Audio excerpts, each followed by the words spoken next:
lakini mimi, ukiwa unahitaji ushauri, ukiwa unahitaji fikra, ukiwa unahitaji chochote ambayo hujakifahamu au consultation, sijui nini, ndio ushauri, wakati wote ukiwa unahitaji, mimi nipo wakati wowote.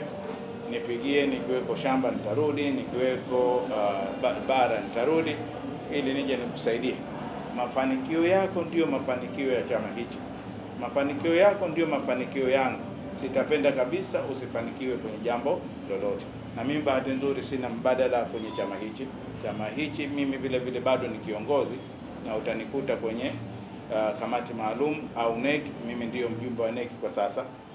Sijamaliza muda wangu, kwa hivyo nitakuwepo huko. Nikuombe sana uendelee kuwa na secretariat, mshauriane na mshauri na viongozi, upokee fikra, upokee mawazo yale utakayoyaona bora na madhubuti kwa chama chetu. Nikutakie afya njema, nikutakie umri mrefu, lakini na Mungu aendelee kukuhifadhi.